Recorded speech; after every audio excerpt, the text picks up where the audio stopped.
నువ్వు గుచ్చు తీసుకుపో కూర్చుంటాను.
చేసుకో, ముక్కలుగా కట్ చేసేనా?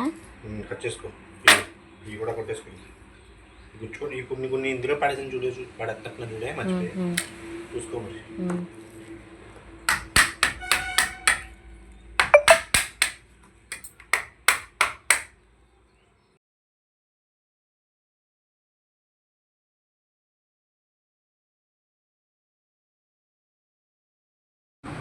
ఇంకా మిక్స్ గిన్నెలో వేసుకుని మిక్స్ పట్టేసుకుంటానండి.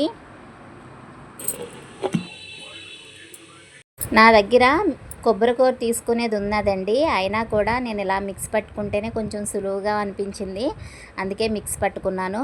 మీకు కొబ్బరికూరతో తీసుకున్నా పర్వాలేదండి. ఇలా ఒక దాక తీసుకున్నాను, ఈ దాకలో వేసేసుకుంటున్నాను. ఇలా రెడీ చేసి పెట్టుకున్న కొబ్బరికూర మొత్తం ఈ దాకలో వేసేసుకుంటున్నానండి.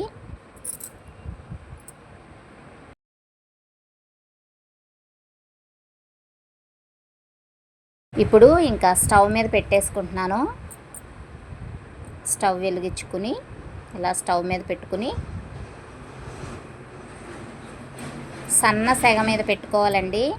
మంట అనేది ఎక్కువగా మంట పెట్టేస్తే మాడిపోద్ది, అందుకని సన్న సెగ మీద పెట్టుకుని ఇలా కలుపుకుంటూ ఉండాలి. అడుగంటుకుంటే ఇది మాడిపోద్దండి. కొబ్బరికూర అనేది అడుగంటుకోకుండా సన్నగా మంట పెట్టుకుని ఇలా చక్కగా కలుపుకుంటూ ఉండాలి.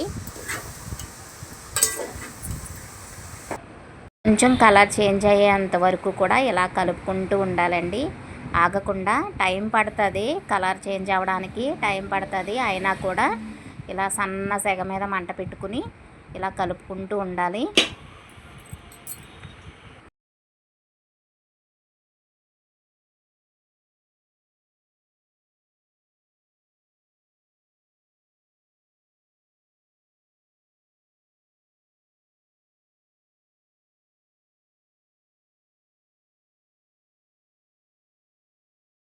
ఇంట్లో ఎక్కువగా బెల్లం ఉందంటే, బెల్లము ఎక్కువ రోజులు నిలవ ఉందంటే బెల్లం పాడైపోద్ది కదండి, తెల్లటి పొరలాగా వచ్చేస్తుంది.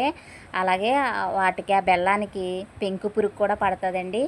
అందుకని చెప్పేసి నేను ఏం చేస్తానంటే, బెల్లం ఎక్కువ ఉన్నప్పుడు నేను ముందు కరగబెట్టేసుకుంటానండి బెల్లాన్ని.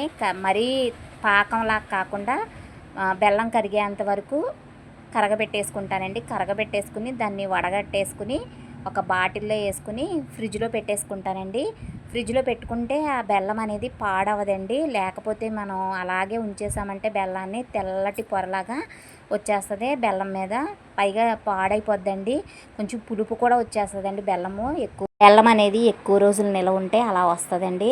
అందుకని ఈ విధంగా చేస్తాను నేను. టీలోకి, కాఫీలోకి, అలాగే ఎప్పుడైనా మా పిల్లలు పాలు కలుపురమ్మంటే నేను ఈ బెల్లాన్నే అలా వాళ్ళకి పాలల్లో కలిపి కూడా ఇస్తానండి.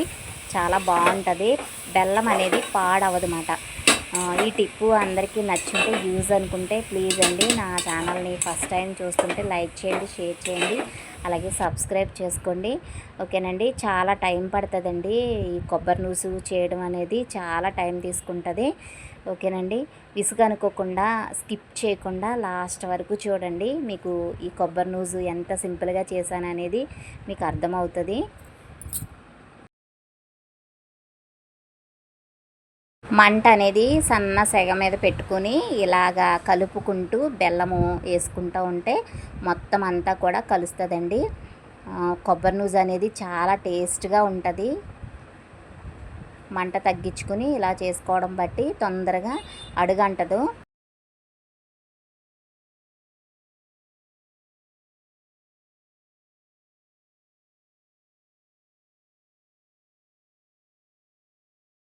ఈ కొబ్బరి నూజు అనేది లడ్డు చుట్టుకోవచ్చు, లేదంటే మామూలుగా స్పూన్తో కూడా తినేసేయచ్చండి.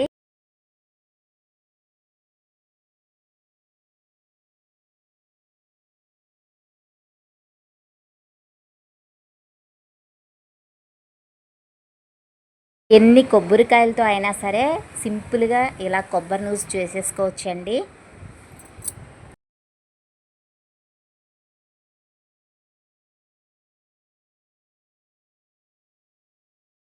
మీకు ఇంకొకటి చెప్పాలండి, యాలక్కాయలు ఎక్కువగా ఉన్నప్పుడు అవి మెత్తబడిపోతాయండి. నిలవ ఉన్నప్పుడు మెత్తబడిపోతాయి కొంచెం. మళ్ళీ అవి కూడా కలర్ గ్రీన్ కలర్లో ఉంటాయి. మనం ఫ్రెష్గా తెచ్చుకున్నప్పుడు అవి బాగా గ్రీన్ కలర్లో ఉంటాయి. ఉండి కొలది అవి కొంచెం వైట్గా అయిపోతాయండి యాలక్కాయలు.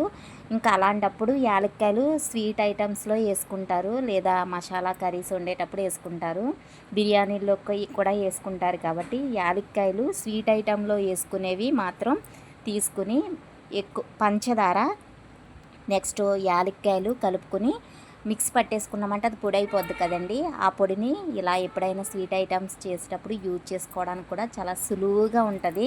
ఇంకా ఈ కొబ్బరి నూజు అనేది పక్కన పెట్టేసుకుని ఇప్పుడు జీడిపప్పు వేయించుకోవడానికి ముందుగా చిన్న కడాయి తీసుకోవాలండి. స్టవ్ మీద పెట్టుకుని నెయ్యి వేసుకోవాలి. నెయ్యి హీట్ అయినాక ఇప్పుడు ఇందులోకి జీడిపప్పు వేసుకోవాలండి.